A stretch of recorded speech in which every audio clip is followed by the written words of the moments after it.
Amém. Mais uma vez, que a graça e a paz do nosso Senhor esteja com todos nós. Abram suas Bíblias ao livro de Mateus, capítulo 18. Nós estaremos lendo os versículos 1, 2 e 3. Se você achou, diga amém. Diz assim: naquela hora, os discípulos se aproximaram de Jesus e perguntaram: quem é o maior no reino do céu? Jesus chamou uma criança, colocou-a no meio deles e disse: em verdade vos digo que se não vos converterdes e não vos tornardes como crianças, nunca entrareis no reino dos céus. Vamos orar. Amado Deus e Senhor das nossas vidas, Tu és todo-poderoso, a Ti nós já cantamos essa noite, buscamos e procuramos Te adorar da melhor maneira que pudemos, quer seja com os louvores, quer seja Te adorando com as contribuições, quer seja Te adorando em espírito, quer seja falando contigo, conversando com o Senhor, quer seja participando do momento da ceia do Senhor. Tentamos fazer o melhor para Ti, tentamos Te adorar através dos cânticos que cantamos, e tudo que fazemos aqui, Senhor, desde o começo até o fim, quando fizermos a oração final, tudo é para a Tua glória, tudo é para a Tua honra. E que esse momento agora, que a Tua palavra será pregada, não seja diferente dos demais. Que esse momento onde o Senhor falará aos nossos corações, que esse momento também seja para a Tua glória. E para que ele seja para a Tua glória, Senhor, que a Tua palavra e somente a Tua palavra seja pregada nessa noite. Em nome de Jesus. Abre o nosso coração para ela. Abre o nosso coração para a Tua palavra, porque só a Tua palavra é capaz de nos regenerar e transformar. Só a Tua palavra é capaz de nos converter. Só ela, Deus. Não são palavras bonitas, não são frases de efeito, não é a eloquência do pregador, não, Senhor. É a Tua palavra, que se for explicada da maneira mais clara e simples, o pecador se arrepende do seu pecado e se converte ao Senhor. Por isso, nesse momento, Deus, rogamos em nome de Jesus, que a Tua palavra seja pregada e que o nosso coração esteja pronto para ela. É o que rogamos e desde já, em nome de Jesus, Te agradecemos. Amém, Senhor.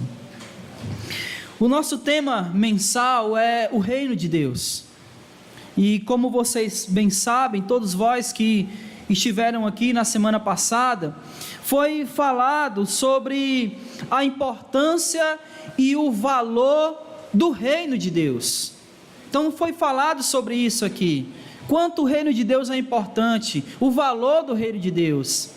E para isso foram usadas as parábolas do reino descritas lá, registradas lá em Mateus capítulo 13.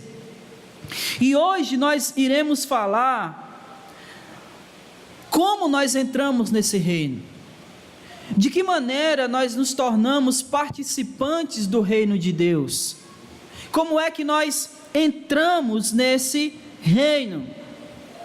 O texto que nós lemos sugere apenas uma maneira para que entremos no reino de Deus, e essa maneira pela qual esse texto sugere é a conversão em Cristo Jesus. Não há outra maneira de nos tornarmos participantes do reino de Deus, se não for através da conversão a Cristo. Só a conversão a Jesus é que nos proporciona entrarmos no reino de Deus. O engraçado e o problema é justamente esse. É essa tal da conversão. O que ela é? O que de fato seria converter-se a Jesus? Na sexta-feira eu estava conversando com uma pessoa, e eu, conversando com essa pessoa, soltei a seguinte pérola. Eu disse: o problema das pessoas é que elas se convertem, mas a mente não muda. E na mesma hora a ficha caiu, porque não há um convertido com mente não mudada.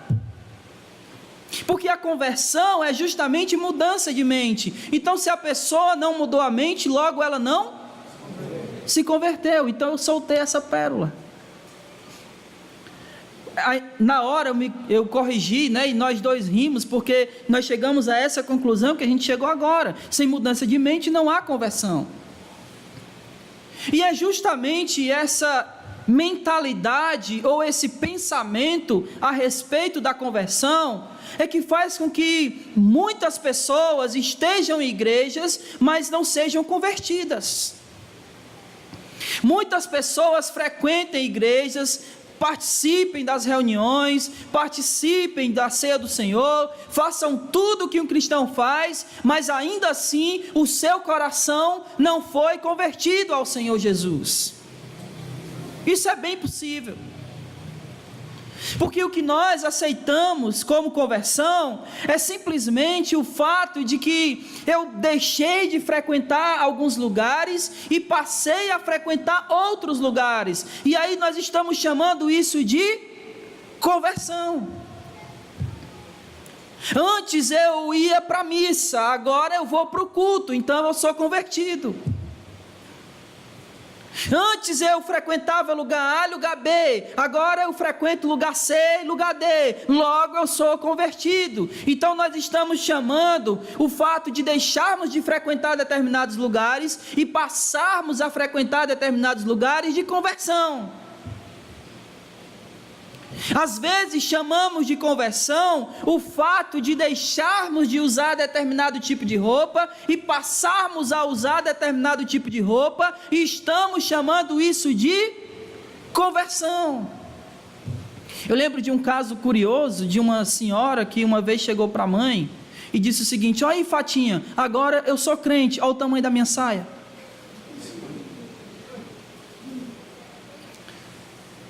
E é a realidade da gente. Nós achamos que conversão é isso. Nós achamos que conversão é deixar de usar um determinado tipo de roupa e passar a usar um determinado tipo de roupa. É claro que um cristão ou a cristã, ela vai tentar se vestir decentemente, não é disso que eu estou falando. O que eu estou falando é que o fato de eu mudar o estilo da minha roupa não me converte. É disso que eu estou falando. Ou às vezes nós achamos que o convertido era aquele cara que tinha um palavreado, sabe, aquele cara bem desbocado, e aí agora, porque ele deixou de falar palavrão, ele se converteu. Eu conheço muita gente que aboliu o vocabulário, o palavrão do vocabulário, e mesmo assim não se converteu. O que eu estou querendo dizer para vocês, e para mim também, irmãos, que a conversão, ela vai além de tudo isso. Ela vai além de frequentarmos ou deixarmos de frequentar, vestir ou deixar de vestir, falar ou deixar de falar. A conversão, ela vai além. Mas nós, como cristãos, estamos chamando de conversão apenas aquilo que nós enxergamos, os estereótipos. Nós estamos chamando de conversão aquilo que nós aceitavelmente acreditamos que faz parte da rotina de um crente.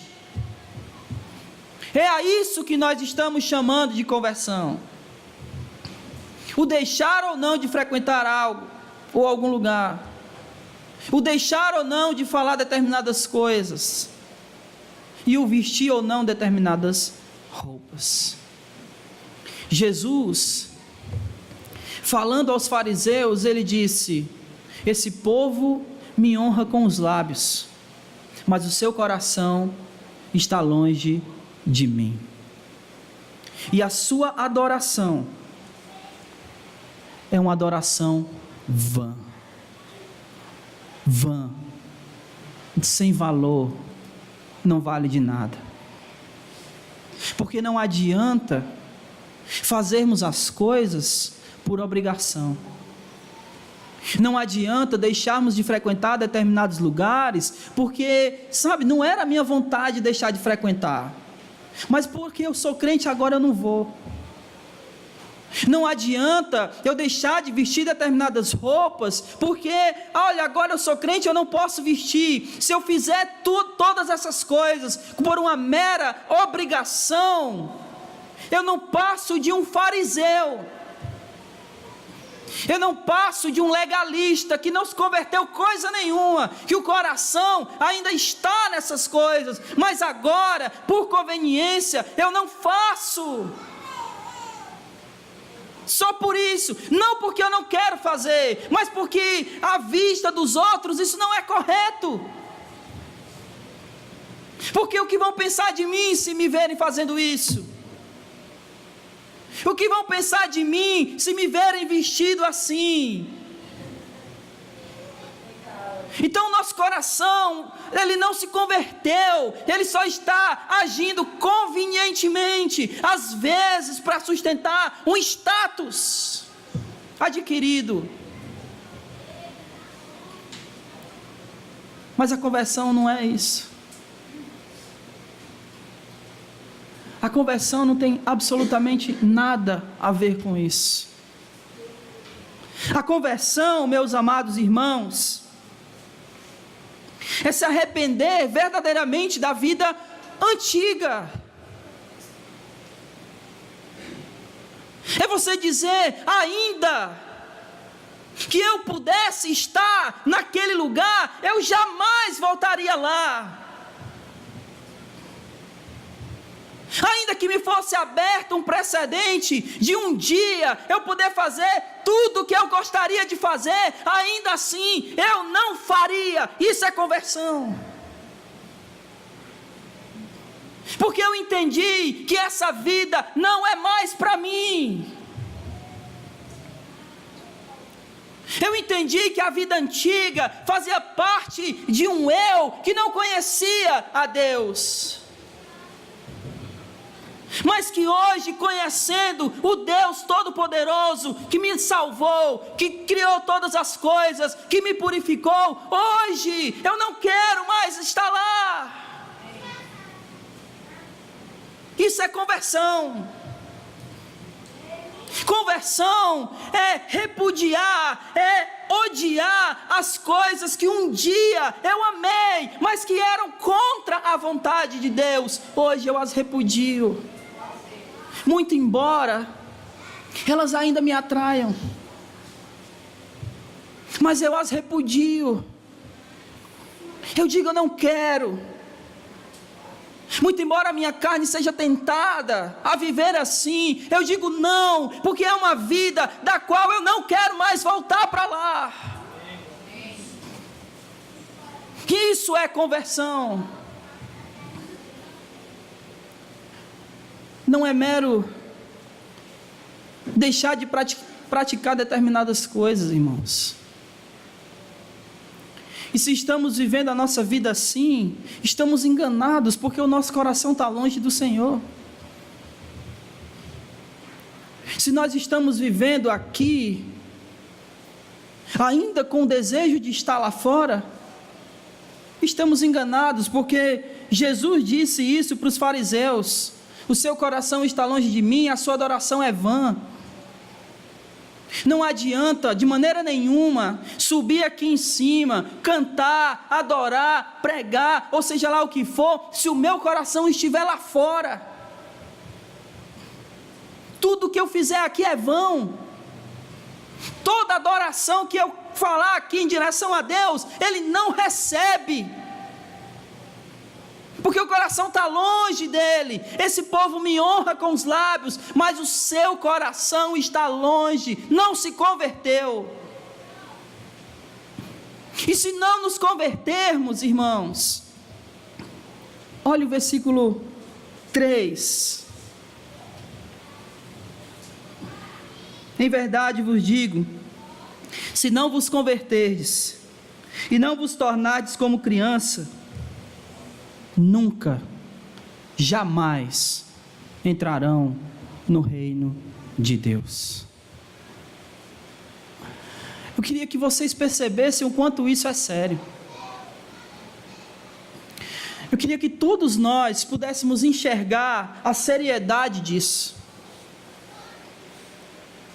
A seriedade de possivelmente estarmos vivendo uma vida que não nos levará para o reino eterno do Pai. Porque se estamos vivendo uma vida de aparências e não com o coração convertido ao Senhor, vocês acham que nós estamos indo para onde? Para o céu? Estamos nos enganando. E a minha palavra aqui hoje é para que nós possamos refletir em nossa vida. Refletir se o nosso coração está de fato aos pés do nosso Senhor. Se o nosso coração está de fato voltado para Ele. Se o nosso coração está de fato convertido ao nosso Deus. Ou se estamos vivendo uma vida só de aparência, só de conveniência, para que ninguém fale de mim, como se isso servisse de alguma coisa. Não há arrependimento, não há arrependimento, irmãos, sem reconhecer que somos pecadores. Não há. Nenhum de nós pode se arrepender de algo que não achamos que estamos fazendo errado. Deixa eu lhe fazer uma pergunta. Você já conversou com alguém viciado? Você já conversou com alguém viciado? Mas alguém que é viciado, mas não admite que é viciado. Você já conversou com pessoas assim? Você diz assim: olha rapaz, você está com problema com drogas. Ele: eu não sou viciado. Você está com problema com álcool? Eu não sou viciado. Eu paro na hora que eu quiser. Você já viu essa história? Quando é que esse cara vai parar? Quando? Quando ele morrer. Porque enquanto ele não reconhecer que ele tem um problema, esse cara jamais parará. O nosso problema maior não é a droga, não é o cigarro, não é o álcool. O nosso maior problema chama-se pecado. Enquanto nós não admitirmos que precisamos nos converter dos nossos pecados, jamais seremos convertidos. Porque nós trabalhamos na hipótese de que eu e você somos pessoas boas. Afinal de contas, você, sabe, é a melhor mãe que existe, pelo menos na sua cabeça. Você é o melhor pai, você se esforça pelos seus filhos. Eu sou uma pessoa boa, eu só vivo para a família. Eu sou um bom marido, eu cuido da minha esposa. E você talvez esteja dizendo: mas eu sou uma boa esposa, eu cuido do meu marido, eu sou uma pessoa muito boa na minha vizinhança, eu não tenho problema com ninguém, eu sou bom. Enquanto não reconhecermos quem somos diante de Deus, e a nossa condição perante Ele, o nosso coração sempre estará voltado para as coisas de fora, porque estamos sempre achando que somos bons. Abre em Romanos capítulo 3, e Paulo, escrevendo aos Romanos, ele vai dizer o seguinte, versículo 9: então, somos superiores a eles? De modo nenhum, pois já demonstramos que tanto judeus como gregos estão debaixo do pecado, como está escrito: não há um justo, nenhum sequer, não há quem entenda, não há quem busque a Deus, todos se desviaram, juntos se tornaram inúteis, não há quem faça o bem, nenhum sequer. A garganta deles é um sepulcro aberto, enganam com a língua, debaixo dos seus lábios há veneno de serpente, a sua boca está cheia de maldição e amargura, os seus pés se apressam para derramar sangue, nos seus caminhos há destruição e miséria, e não conheceram o caminho da paz, não possuem nenhum temor de Deus. Pronto, até aí. Versículo 23. Porque todos pecaram e estão destituídos da glória de Deus. Esse é o ser humano. Esses somos nós, eu e você. E talvez você pense o seguinte: mas Paulo está falando aqui para os de fora. Será que ele está falando somente para os de fora? Ou será que ele está falando para nós também, quando ele diz o seguinte, versículo 13: a garganta deles é um sepulcro aberto, enganam com a língua, e debaixo dos seus lábios há veneno de serpente. Quantos de nós aqui não mentem? Quantos de nós aqui enganam? Quantos de nós aqui falam mal, como veneno, do um do outro, do seu irmão, do seu parente, do seu vizinho? E achamos que somos bons, e achamos que somos convertidos, que o nosso coração está voltado para Deus. De maneira nenhuma. Estamos nos enganando, achando que somos salvos. Achamos que entramos no reino de Deus simplesmente porque todos os domingos estamos aqui, frequentando aqui, ou não estamos em outro lugar. Mas no culto, no domingo eu vou para o culto. Eu não sou que nem uns e outros que no domingo vai para o shopping. Eu não sou que nem uns e outros que no domingo vai para outro lugar. Não adianta estar aqui por obrigação. Nós temos que estar aqui porque entendemos que quando Jesus nos salvou, é nossa obrigação adorá-lo. É para isso, é por isso que nós estamos aqui. Não é por obrigação. Eu falei e repito: se você veio para cá para cumprir uma agenda, fique em casa e assista o Faustão, é melhor. É melhor. Agora, se você veio para cá porque o seu coração se converteu a Deus, e você, como servo de Deus, não quer outra coisa a não ser adorá-lo, você está no lugar certo. Mas temos que reconhecer a nossa situação diante dele. Não somos bons, irmãos, somos pecadores, e como pecadores precisamos desse Deus todo dia, todo momento. Romanos 1, abra aí por favor. Nós somos pecadores e Deus é santo. Olha o que ele diz no capítulo 1, versículo 18: pois a ira de Deus se revela do céu contra toda a impiedade e injustiça dos homens que impedem a verdade pela injustiça. A ira de Deus está sobre quem? Sobre os homens, sobre os pecadores, dos quais eu e você estamos incluídos. Não somos bonzinhos. As escrituras falam que as nossas boas obras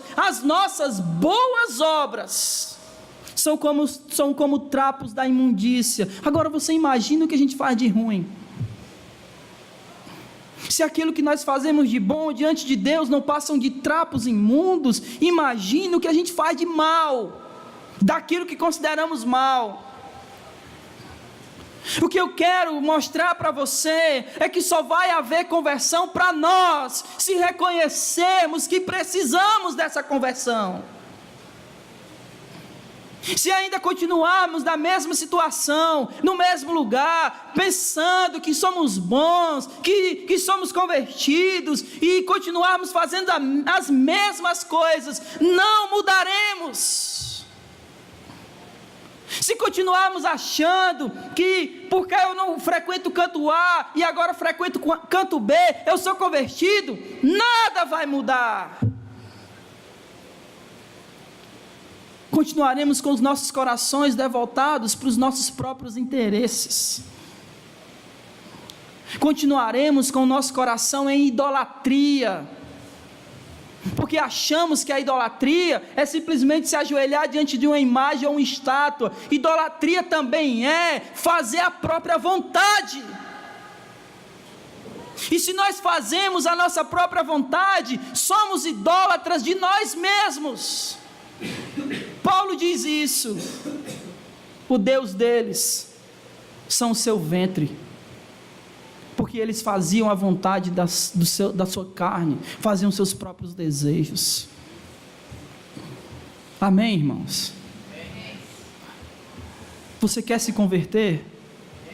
E aí eu não estou dizendo aqui que vocês não sejam convertidos, vocês têm que se converter, não é isso.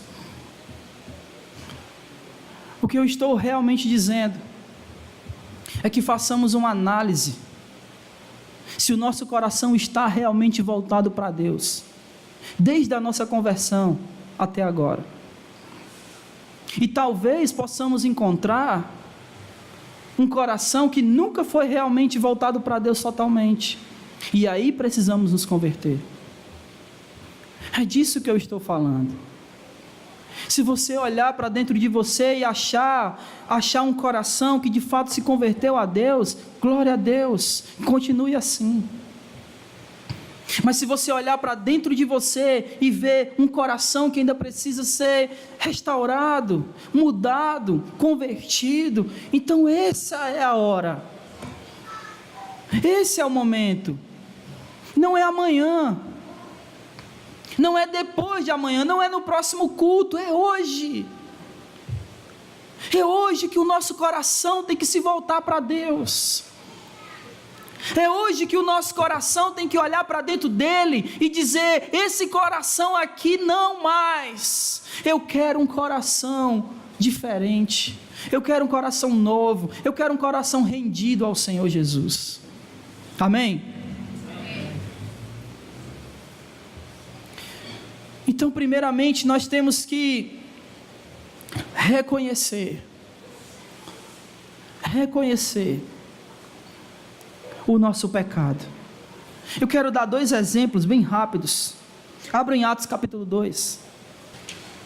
2 exemplos de pessoas que reconheceram a sua necessidade. Atos capítulo 2, está acontecendo aqui a descida do Espírito Santo sobre aqueles discípulos. E aí, alguns começaram a zombar deles, porque eles começaram a falar outros idiomas.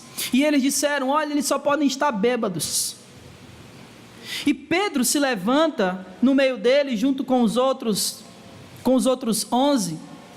E Pedro começa a explicar o que estava verdadeiramente acontecendo ali. E Pedro faz um discurso mostrando que Jesus havia ressuscitado. E nesse discurso, Pedro, como ele estava pregando para a sua grande maioria, ou todos que estavam ali, judeus da diáspora e judeus que moravam ali em Jerusalém, então ele sabia que para provar um ponto, o judeu ele só aceitava algo como verdade mediante a 2 ou 3 testemunhas. E o ponto que Pedro está tentando provar aqui é que Jesus ressuscitou. Olha o que diz o versículo 23, 24. Ele foi entregue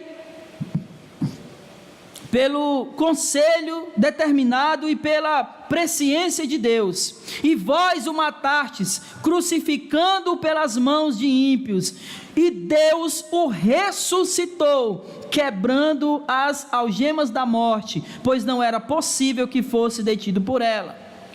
E aí Pedro nesse discurso dizendo que Jesus ressuscitou, ele apresenta as 3 testemunhas. A primeira testemunha que ele apresenta é a própria Escritura, e ele está falando isso dos versículos 25 e 28, citando um salmo escrito por Davi, dizendo que Deus não deixaria o seu santo ver a corrupção ou deterioração, logo ele não estava morto, ele ressuscitou. Então a primeira testemunha da ressurreição de Cristo é a própria Escritura, porque ela dizia que ele iria ressuscitar. A segunda testemunha está aí no versículo 32, quando ele diz assim, foi a este Jesus que Deus ressuscitou, e todos somos testemunhas. A segunda testemunha de Pedro eram eles mesmos, os apóstolos, que haviam visto a ressurreição de Jesus. E a terceira testemunha está aí no versículo 33. Portanto, exaltado à direita de Deus, e tendo recebido do Pai a promessa do Espírito Santo, derramou o que agora vedes e ouvis. A terceira testemunha da ressurreição era a própria descida do Espírito. O que Pedro estava dizendo é que o Espírito que tinha descido era a testemunha que Jesus havia ressuscitado, porque ele disse: eu só posso mandar o Espírito se eu for. Então, se o Espírito veio, é porque Jesus foi, logo ele está vivo. Amém? Esse é o ponto de Pedro.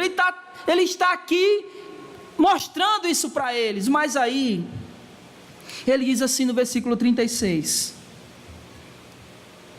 portanto, toda a casa de Israel fique absolutamente certa de que esse mesmo Jesus, a quem vocês crucificaram, Deus o fez Senhor e Cristo. Aí eles reconheceram o que eles tinham feito. E como é que a gente sabe que eles reconheceram que eles estavam errados, que eles eram pecadores e que precisavam de arrependimento e conversão? Como é que a gente sabe? Pela pergunta que eles fizeram no versículo 37, eles dizem: ao ouvirem isso, eles ficaram com o coração pesaroso e perguntaram a Pedro e aos demais apóstolos: o que faremos, irmãos? Eles reconheceram o seu pecado. Eles reconheceram a sua necessidade de mudança, a sua necessidade de que o seu coração se voltasse para o Mestre. E o outro exemplo disso é Zaqueu. Zaqueu, ele sobe na árvore para ver Jesus, Jesus manda ele descer e diz: eu vou para a tua casa. E aí Jesus conversa com Zaqueu, prega o reino para Zaqueu, e Zaqueu diz: se eu tiver defraudado alguém, eu vou restituir 4 vezes mais. E aí Jesus: hoje houve salvação. Porque ele reconheceu o seu erro. Ele reconheceu a necessidade de mudança, de conversão. Eu lembro de um pastor que ele disse que ele era de uma família evangélica, mas aos 16 anos ele vai para o mundo e começa a fazer tudo que dava na telha. Então ele começou a usar drogas, ele começou a participar de rachas, né? Ele sempre gostou de dirigir, de andar de moto e de velocidade. E aí ele disse que chegou a vender o bujão da casa dele para conseguir dinheiro, para usar droga, para farrear. E aí ele disse que uma vez chegou num posto de gasolina e assaltou o dono do posto de gasolina com a arma na mão, para poder usar droga e para poder farrear. E aí ele disse que aos 22 anos mais ou menos, ele chega para a mãe dele e não aguentava mais aquela vida e disse que ia se matar. E aí a mãe dele, uma senhora crente, convertida ao Senhor, disse: filho, ore comigo. E ele disse que eles oraram, e naquele momento ele se converteu ao Senhor. Ele disse que anos depois da sua conversão, ele voltou lá naquele posto de gasolina e devolveu o dinheiro. O nosso problema, irmãos, é que às vezes a gente acha que determinadas coisas não precisam ser corrigidas depois que a gente se converte. A gente não falava com fulano, se converte e continua assim. A gente defraudou alguém, se converte e fica por isso mesmo. Reconhecer que está errado, na maioria das vezes, significa quebrar o nosso coração orgulhoso e ir até naquela pessoa que a gente feriu e pedir desculpa, pedir perdão, reconhecer que está errado. Isso faz parte de um coração quebrantado. Um coração orgulhoso não faz isso. Um coração que não se converteu ao Senhor não faz isso, porque é um coração que ainda está cheio das suas próprias vontades e desejos. E continua na igreja, achando que está tudo bem. Mas um coração voltado para as coisas de fora não é um coração convertido. Então nós não estamos entrando no reino. É isso que eu quero que você absorva. Se o meu coração, se o seu coração não é um coração que está voltado para o Senhor, nós não estamos entrando no reino. E como disse Mateus 18, jamais entraremos. Nunca. Estamos nos enganando, brincando de ser crente, mas o coração cheio de rancor, o coração cheio de ódio, um coração que não consegue tirar, sabe, se desprender de quem é, que continua igual, bateu, levou, que continua massacrando os outros, matando na unha, que não consegue perdoar, que não perdoa, que não consegue pedir perdão. Não é um coração convertido.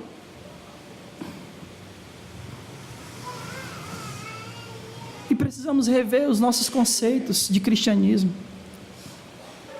Precisamos rever o nosso coração. Precisamos ver se a gente nasceu de novo. Eu olhando esse texto hoje, sabe, eu fiquei relendo e me lembrando de várias coisas que aconteciam, que eram pregadas, que eram ensinadas e que a gente praticava logo no começo, pelo menos no começo da minha fé. Hoje a gente mal ouve falar sobre carregar a sua cruz. Carrega a sua cruz. A gente mal escuta isso. Porque o cristianismo que tem sido ensinado e pregado hoje tem tornado os cristãos egoístas. Não, os cristãos não são mais ensinados a morrer, eles são ensinados a conquistar. Hoje a tua bênção vai chegar, hoje a tua vitória vai chegar, e aí parece que nós estamos nesse mundo para conquistar, ao invés de estar aqui para morrer. Nós estamos aqui para morrer, irmãos. E quem disse isso para mim, quem disse isso para você, foi Jesus. Ele diz em Lucas 9:23, se alguém quer vir após mim, a si mesmo se negue, dia a dia, tome sua cruz e me siga. A cruz é símbolo de morte. Se você quer viver uma vida com o coração voltado para Jesus, sabe o que é que você tem que fazer? O que é? Morrer. Morrer para você. Morrer os seus desejos, não é mais o seu desejo, agora é o desejo do Senhor em você. Isso é conversão. Mas o problema é que a igreja do século 21, nós estamos encharcados, não apenas com as coisas de fora, mas às vezes com coisas que são aqui dentro mesmo. E quando eu falo aqui dentro, eu estou falando num contexto gospel. Nós somos absorvidos por essa falação não cristã. E aí, trazemos isso para a nossa vida cristã. Essas coisas que são faladas lá fora, no meio gospel, e que não são bíblicas.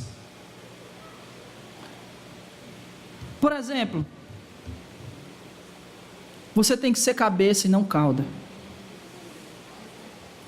O que isso significa?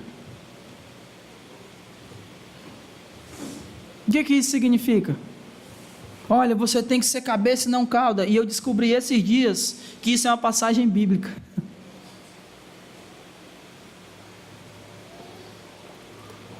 Lá do Antigo Testamento. E ela é usada totalmente fora do contexto.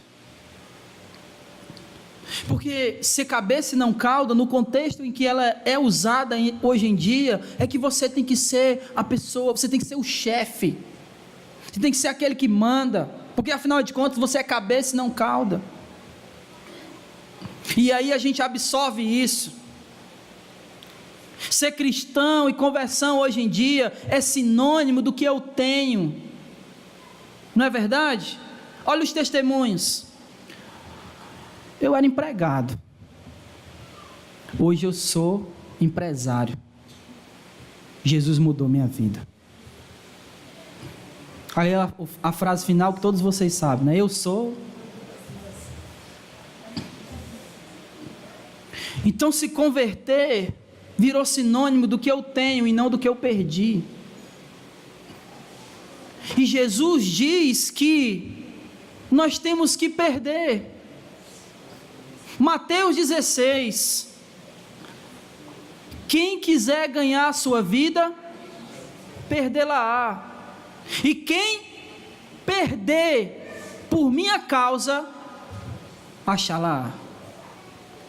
O que adianta ao homem ganhar o mundo inteiro e perder a sua alma? E eu fiquei revendo esses textos e me lembrei de várias coisas que eram ensinadas e que hoje a gente escuta pouco. E aí a gente se deixa absorver por essas coisas que a gente escuta, que a gente tem que conquistar, que a gente tem que vencer, que a gente tem que ser rico. Meu Deus! E aí a igreja é preparada para viver aqui, ao invés de ser preparada para viver lá. E achamos que o coração da gente está em Deus.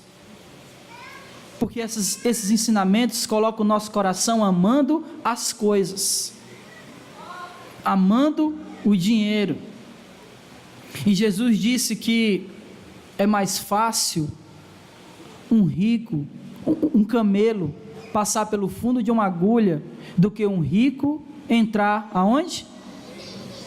E aí ele completa mais na frente: aquele que ama as riquezas.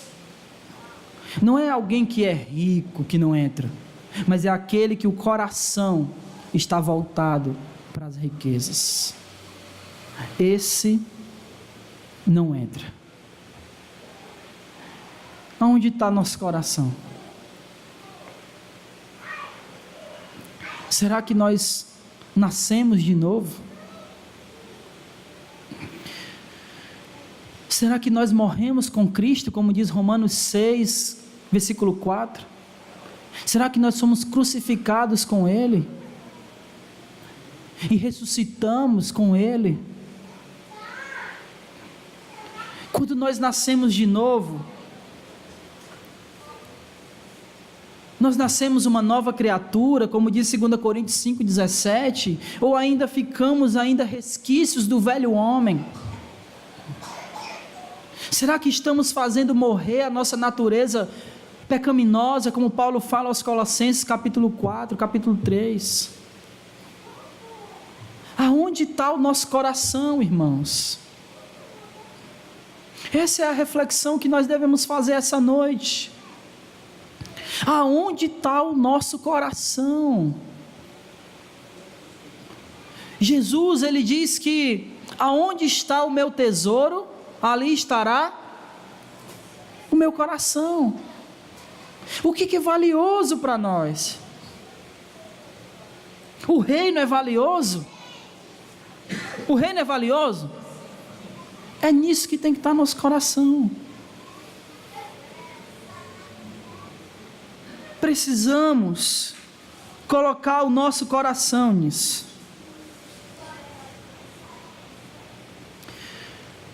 A outra coisa que ele fala aqui em Mateus 18:3, para entrar no reino de Deus, ele diz que nós temos que nos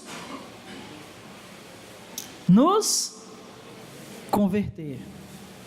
E a consequência da conversão é que nós nos tornamos como crianças. O que é ser criança?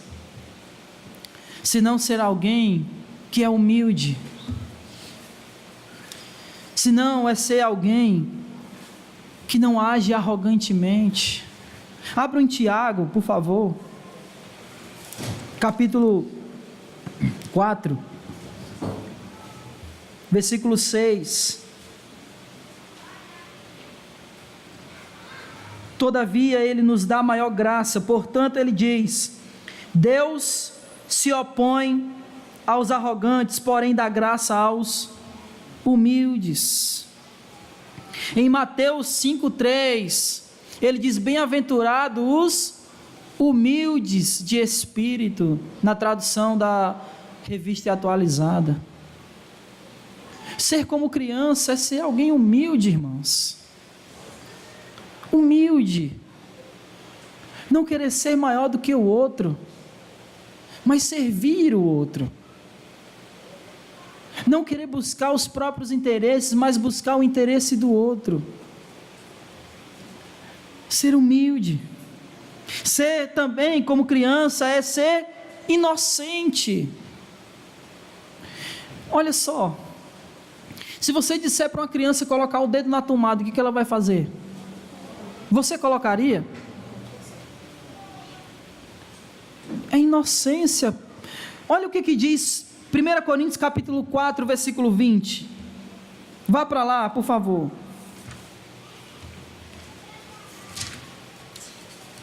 1 Coríntios 14, 20. Olha o que diz: irmãos, não sejais como criança no entendimento. Quanto ao mal, contudo, sede como criancinhas, mais adultos quanto ao entendimento. Com relação ao mal, nós temos que ser crianças, inocentes, não querer praticar o mal, não querer o mal para nós. Abram em Romanos 16, versículo 19.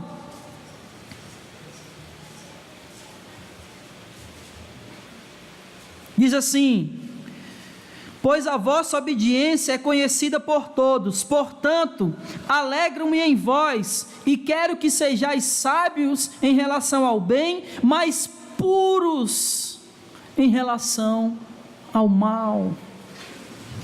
Sejam como crianças, inocentes, puros, mas como crianças, sejam também alguém que confia no Pai. Amém? Para finalizar aqui, abra em Gênesis, falando dessa confiança.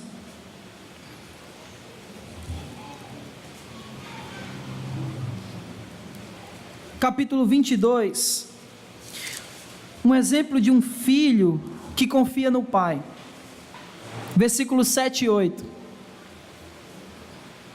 Então Isaque disse a Abraão seu pai: meu pai. Respondeu Abraão: estou aqui, meu filho. E Isaque perguntou: o fogo e a lenha estão aqui, mas onde está o cordeiro para o holocausto? Abraão respondeu: meu filho, Deus mesmo proverá o cordeiro para o holocausto. E os dois iam caminhando juntos. A pergunta é: esse filho confiou no pai?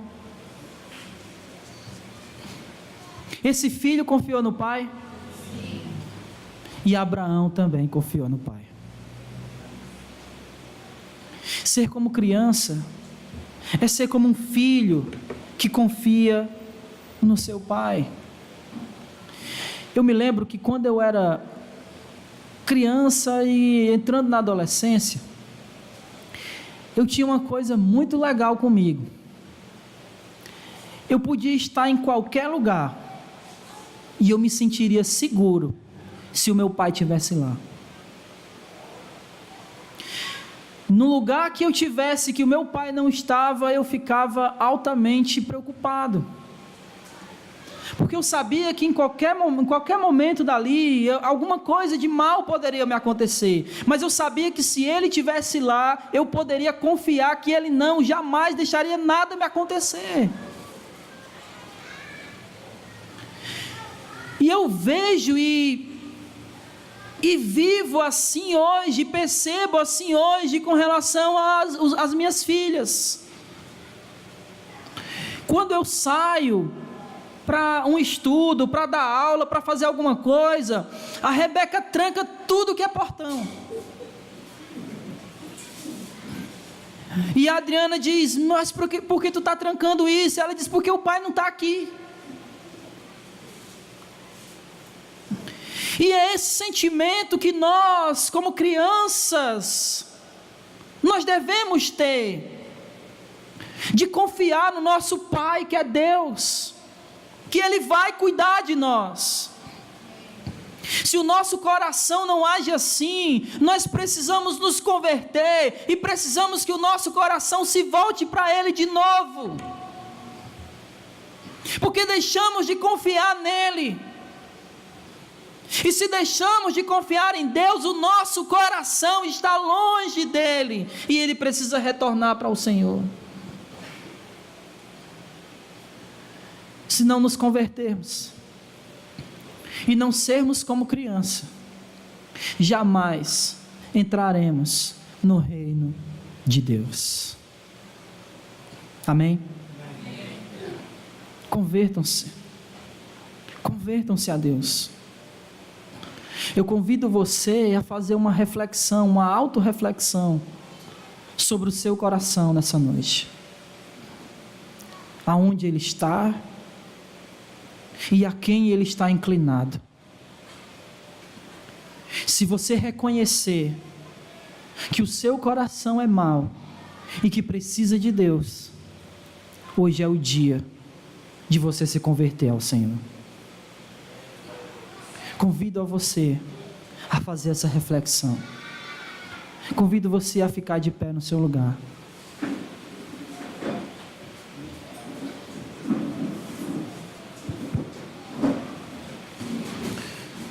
Para entrarmos no reino de Deus, nós precisamos de arrependimento e fé. Precisamos nascer de novo. Precisamos de fé para crer na obra redentora do nosso Senhor. Ele morreu por nós, Ele ressuscitou ao terceiro dia, e nós, nele, somos feitos nova criatura. Precisamos de fé para crer nisso.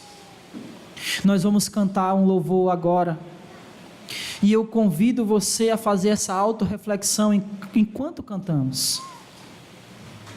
E após o louvor, eu convido você a orar comigo, para que o seu coração se volte para o Senhor. Se ele não estava no Senhor, que nessa noite ele se volte para o Senhor. Amém?